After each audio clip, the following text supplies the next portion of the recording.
Okay, so now we have to look at ME. And again, ME is chronic fatigue syndrome plus inflammation. Now, inflammation occurs when the immune system is busy. And the immune system can be busy for reasons of chronic infection, allergy, and autoimmunity. And as we've discussed, we can see any or all of these problems in people who have the clinical picture of ME. And all these conditions are best avoided. So don't wait until you've got the problem. You know, avoid allergy now by doing a PK diet, avoid autoimmunity now by avoiding vaccines and keeping good levels of vitamin D, and avoid chronic infection by putting in place groundhog chronic. But of course, you know, many people come to me and these interventions are too late. We have to tackle the inflammation itself. So this is what we do for groundhog acute, which we touched upon earlier. So the best way to say to treat chronic infection is stop it getting in the first place. And this is why these interventions are so helpful. And vitamin C, ascorbic acid, is a vital tool. At the first hint of any infection, take big doses of vitamin C, I beg your pardon. And this has all been worked out by wonderful doctors like Robert Cathcart, by Frederick Klenner, by Paul Marrick, who all use big dose of vitamin C in any acute infection. And I like people to take 10 grams of vitamin C every hour at the first hint of any infection. And the worse the infection is, the more vitamin C you will need. Now, the point is here is if you take 10 grams every hour, eventually you will get diarrhea. And that's called taking vitamin C to bowel tolerance. And that diarrhea is totally desirable because, as we mentioned earlier, 90% of infections get into the body through the gut. And if you have a big dose of vitamin C in the gut, then you contact kill those microbes in the gut. And if you have a big dose of vitamin C, you literally sweep them out of the gut before they have a chance to invade. So ascorbic acid is very important. Again, lots of information about that on my website. The other very useful intervention is Lugol's iodine into a salt pipe. Now, I should have got my salt pipe out and prepared. I got one here. No, I think I've left it in the other room. But the salt pipe is just a plastic tube with some sea salt in it, into which you put 2 drops of Lugol's iodine and sniff it. So sniff it up the nose. Again, the details are on my website. But the point is, iodine contact kills all microbes. It's a brilliant treatment for any respiratory infection. In fact, I've got 5 patients with bronchiectasis. And bronchiectasis is chronic lung disease when you go from, the lungs are chronically infected and you go from one infection to a course of antibiotics and then another infection and more antibiotics until you end up with an MRSA and then you're in real trouble. But since putting in place all these interventions that we've already talked about and sniffing Lugol's iodine at the first hint of any infection, their need for antibiotics has dropped to 0. So sniffing iodine is a fabulous treatment for any respiratory infection, flu, bronchitis, sinusitis, pharyngitis, pneumonia. It's a brilliant treatment. So be prepared for acute infections. Okay, that's, I've just said that. This is what Klenner says. The patient should get large dose of vitamin C in all pathological conditions while the physician ponders the diagnosis. The important point here is that time is of the essence. Don't wait until you've got an infection. Don't wait till you've got a diagnosis, you know, oh, it's this, oh, it's that. As soon as you get the symptoms, start on the ascorbic acid straight away. Okay, here's another example. This is Paul Marrick. He was using vitamin C to treat acute infections in his ITU unit. And before he had all the standard stuff like oxygen, antibiotics, intensive care, and so on. Before using vitamin C, his mortality was 40%. But by adding vitamin C into his regimes with no complications, no side effects, no precautions, mortality is now less than 1%. So vitamin C is a fantastically useful tool and extremely safe. So don't be frightened to use it. Okay, this is me jumping ahead of myself again. Apologies for that. This is how we use Lugol's iodine, a fantastic treatment for any acute respiratory infection. And okay, so this next part of the talk is based on a book, which is a new book. I've just rewritten my chronic fatigue syndrome book, which is, and this is going to be coming out in January. So this is the principle of it. So the overarching, the strategy, the roadmap, if you like, is first of all to improve the immune function. Now, we've done much of that already, haven't we? Because the immune system needs a lot of energy. The immune system is our standing army, and standing armies need a lot of energy. And without that energy, they can't fight. So we do that by improving energy delivery mechanisms, the diet, the mitochondria, and all the stuff we've talked about. And then we give the immune system the energy, the raw materials to fight. So that's vitamin C and iodine, very helpful. And but by the time people get to see me with ME, there won't be one infectious driver. There will be many infectious drivers. Some of you may be aware of the wonderful work of Dr. Armin, who runs Armin Laboratories based in Germany.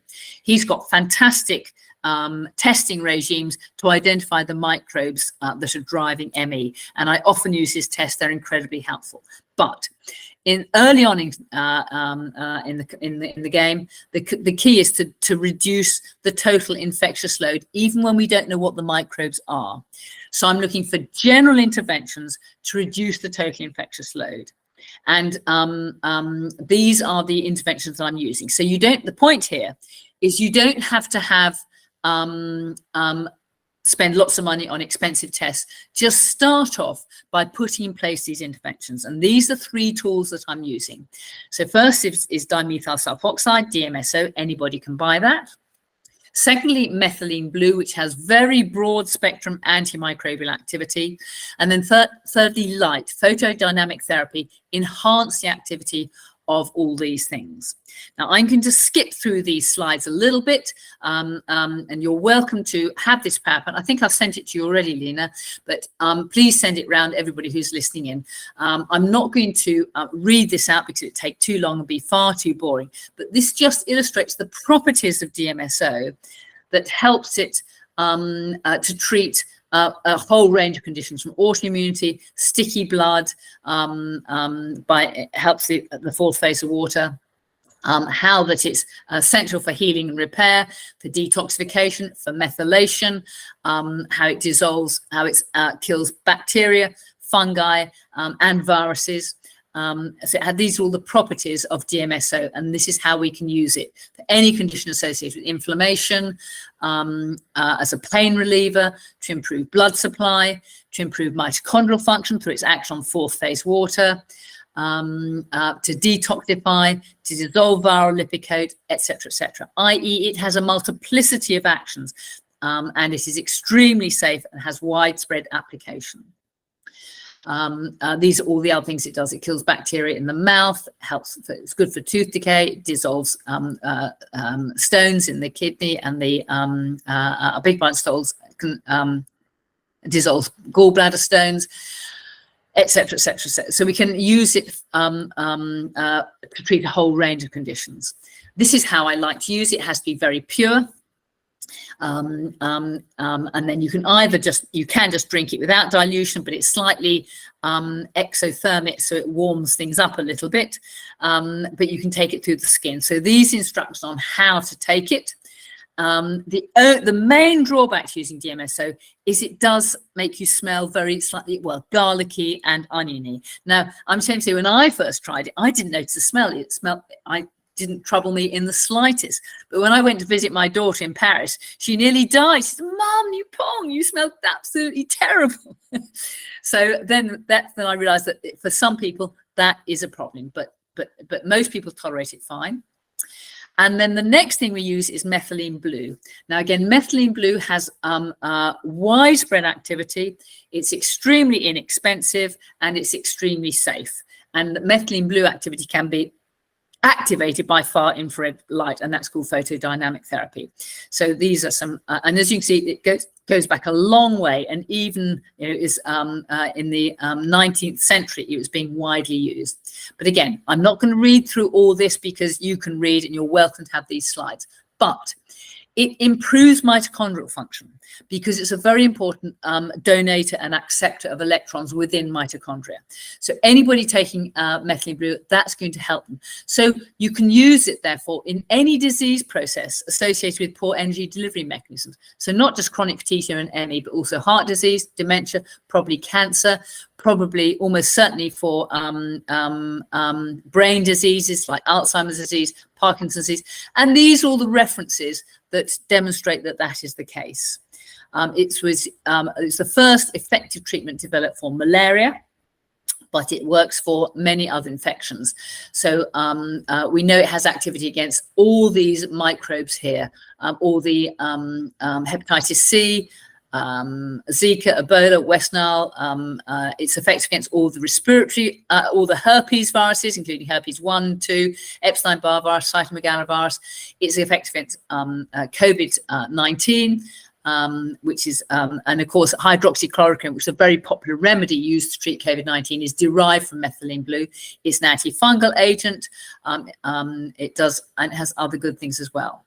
Now, the only thing you have to be mindful of with methylene blue is it's a mild monoamine oxidase inhibitor.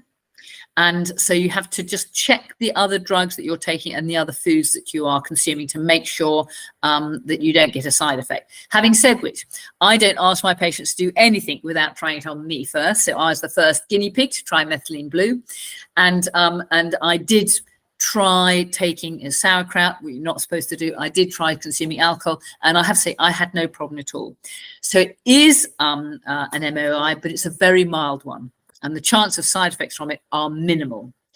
Now, again, all these remedies come with slight problems, and the only slight problem with methylene blue is it is blue. And when I say blue, it is very, very blue.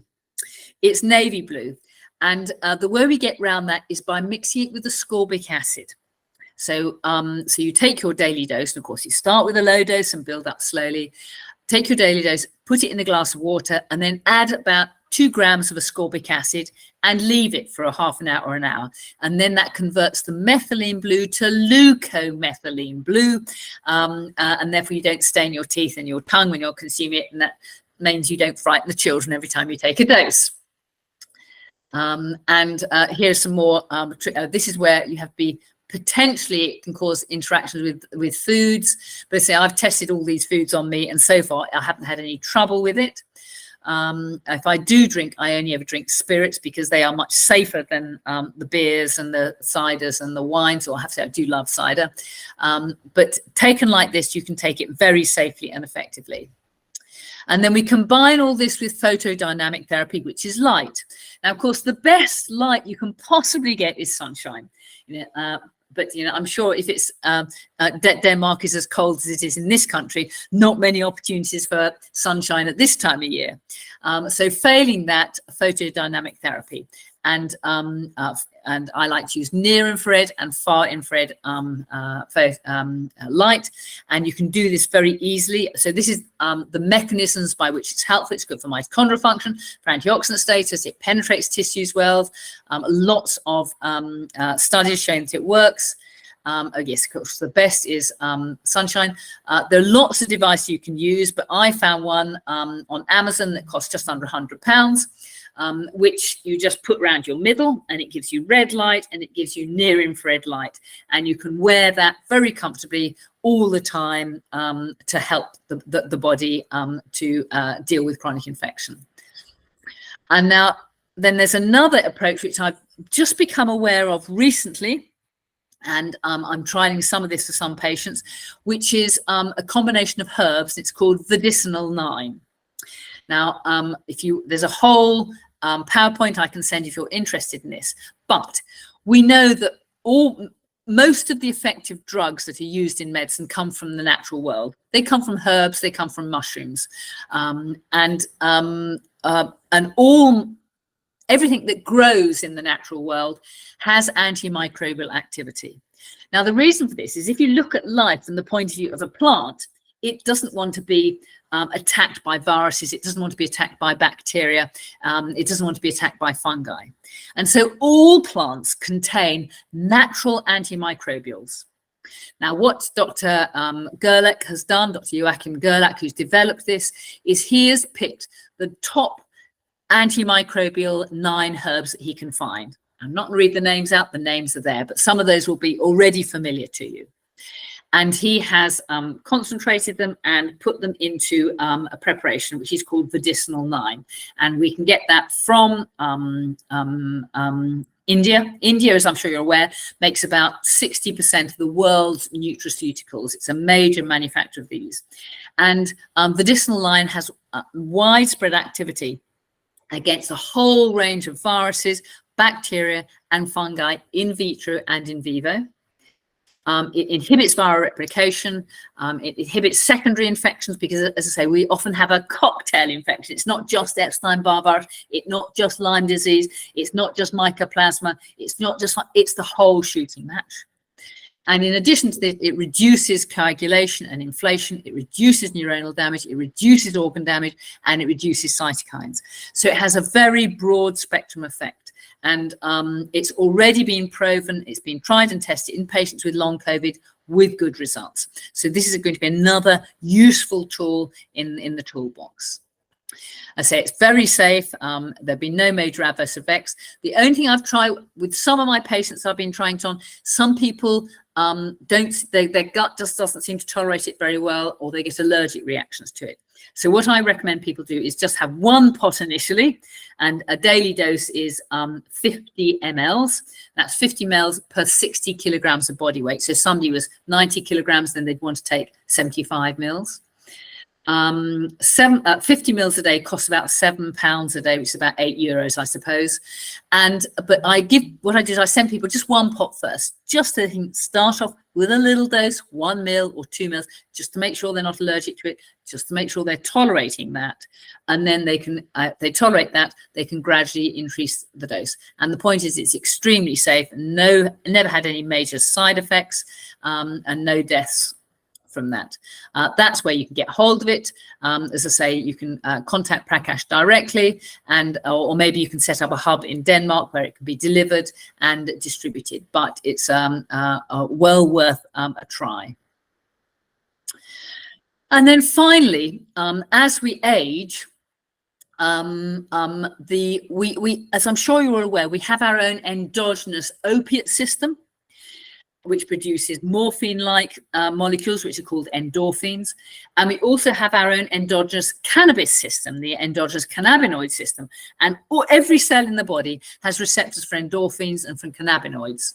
And the point is, as we age and as we get sick, our ability to produce our own opiates and our own cannabinoids declines. And some people find great benefit by supplementing with these in this way.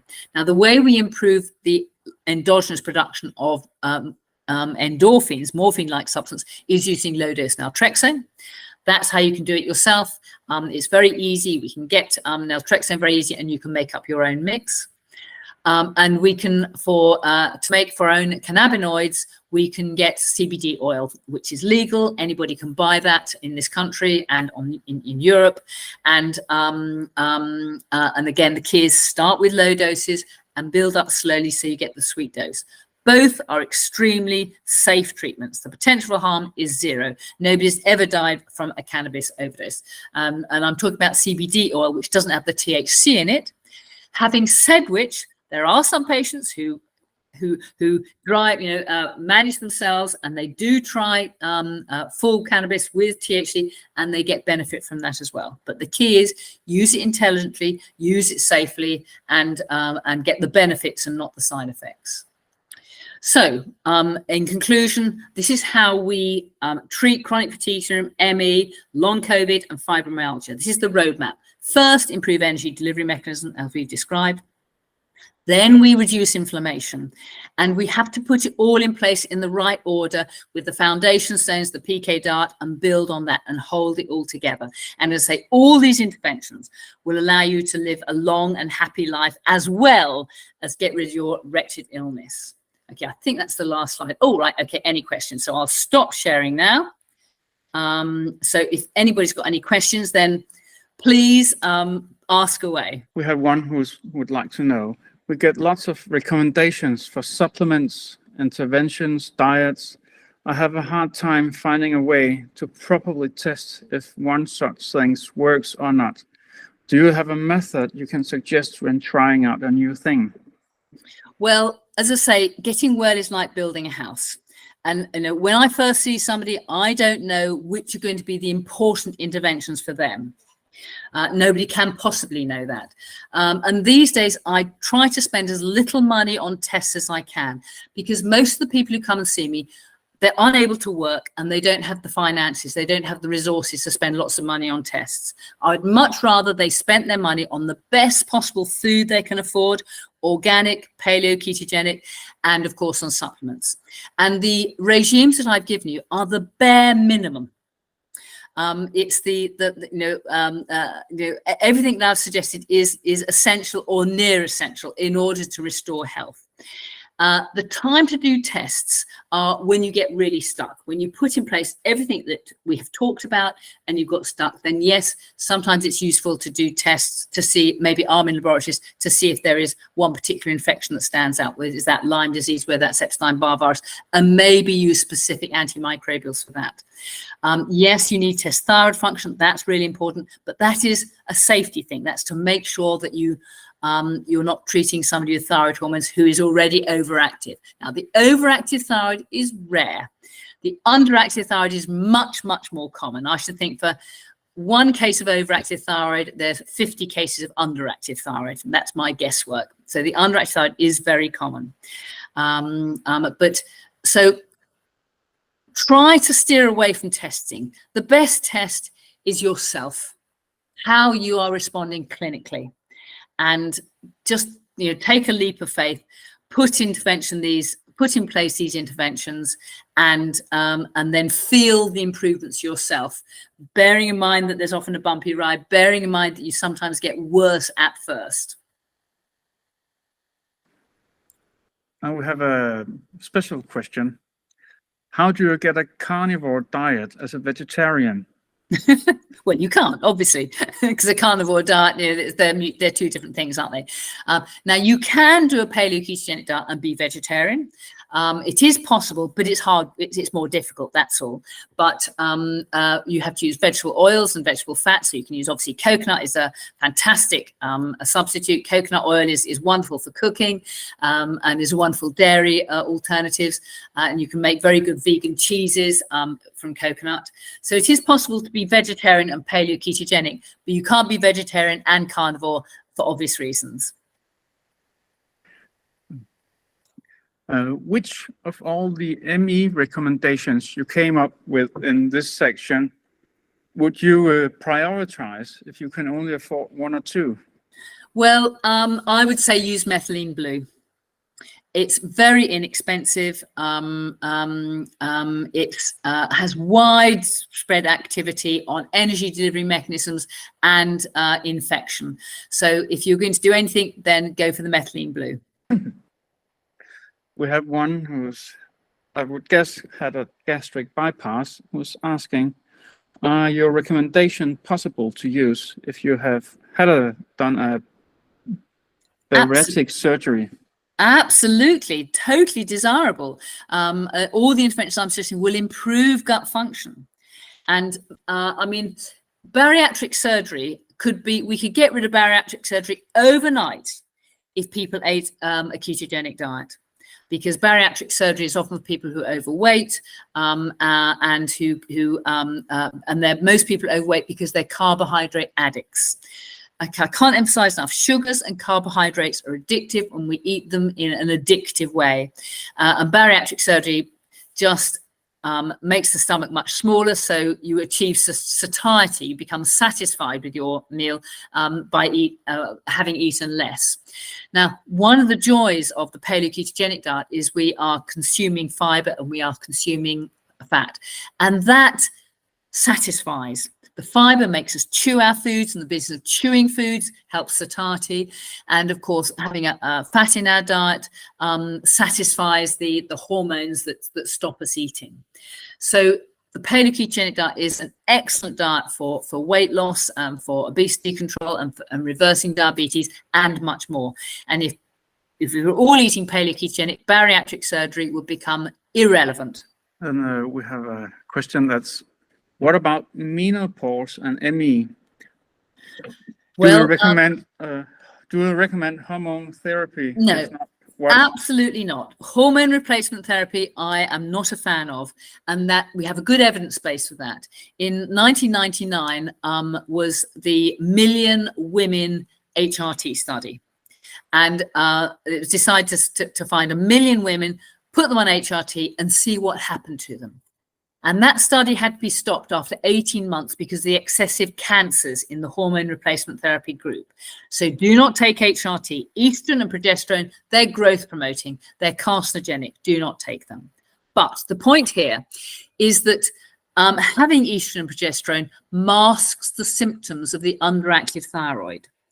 And what this means is that for many women, as they come up to the menopause and through it, their levels of female sex hormones decline, and they unmask that underactive thyroid. So if your ME or your fatigue syndrome was triggered at the menopause, pay special attention to the thyroid gland, and it's very likely that's going to be underactive. And by fixing that, that will help considerably. Then we have a very close relative follow-up question. Which thyroid blood test do you prefer to cover underactive thyroid? Okay, well, for anybody, there are 3 readings I want to have that are really important. I want to look at TSH, thyroid stimulating hormone. I want to look at the levels of free T4 in the bloodstream, and I want to look at levels of free T3 in the bloodstream. Now, the reference ranges are important because these have changed even in my lifetime of 42 years as a medical doctor. I like to see the TSH below 1.5. The free T4 should lie between 12 and 22, but Professor Sir Anthony Toft, who wrote the British Medical Association Guide to Treating the Underactive Thyroid, in his book, he says, some people don't feel well until their free T4 is running at 30 picomoles per litre. So, and then the same is true of T3, and it is T3 that is the active hormone. The reference range is 3.2 to 6.8 picomoles per litre. So, so the point about doing the blood test is to see if there's biochemical scope for a trial of thyroid hormones, because we all have our own individual range. And our individual range, it might be for T4, it might be 26 to 28. It might be 13 to 15. We don't know what our individual reference range is. So the point of doing the blood test is to see if there's biochemical scope for a trial of thyroid. And then we ask ourselves, do we have the symptoms of the underactive thyroid? And they're detailed in my thyroid book. And at that point, if the answer is yes and yes, then we start on thyroid glandular. And we start on very low doses, maybe just 15 milligrams a day. And we build up in 15 milligram increments every week. So 15 milligrams a day for the first week, 30 milligrams a day for the second week, 45 milligrams for the third week, and so on. And most people need between 60 and 120 milligrams. That's a broad reference range. Of course, little people need less than big people. You know, if I had a guy walked into me who was, all, muscle, fit and bone, weighed 16 stone, was 90 kilograms or something, then he would need a much bigger dose of thyroid than somebody who is maybe just, 50 kilos. So it is partly weight dependent, but we judge the dose on clinical symptoms and the signs, the pulse rate at rest, the core temperature, how we feel. These are all useful indications that we have an adequate dose of thyroid hormones. And then we have I think if we're going to keep the timeline, the last question. How do I distinguish between detox reaction and the bad effect of a new supplement? Basically, how do I find out if a new supplement is good for me and my body? The answer is with great difficulty. Sometimes it's not easy to tease apart the various threads. And sometimes you have to take a leap of faith, and sometimes there's a bit of guesswork here. So I wish I knew the answer to that.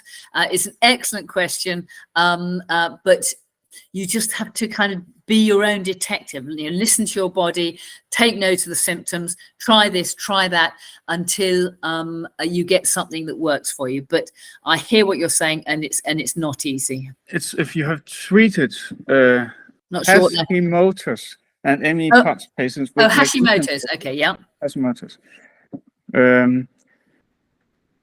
Because she had with 20 grams over a period where they could get back to normal living with great sleeps and lots of energy and so on. I don't know if that's something you have any. Well, first of all, magnesium sulfate is a very useful tool. The main way I use magnesium sulfate these days is for detoxing. In this country, it's called Epsom salts because they come from Epsom, but Epsom salts, magnesium sulfate in a bath, and we can buy, them very cheaply in this country, helps you to detox. And also, whilst you're soaking the bath, you will be absorbing magnesium from the water, and you'll be absorbing sulfate from the water. So, and both of those help to detox, and magnesium, of course, is particularly good for mitochondria. So Epsom salt baths, yes, are extremely helpful. Some people do well with magnesium sulfate injections. And there's a website in Germany where you can get those from. And sometimes that's very helpful to, as I call it, to kickstart the mitochondria. So magnesium sulfate, yes, is a very useful tool, but I wouldn't expect it to reverse Hashimoto's disease. In Hashimoto's, you have autoimmune destruction of the thyroid gland. And Hashimoto's disease, almost certainly you are going to need thyroid hormone replacement therapy, which could be prescription thyroxine, or it can be thyroid glandulars, which we can purchase online without a prescription.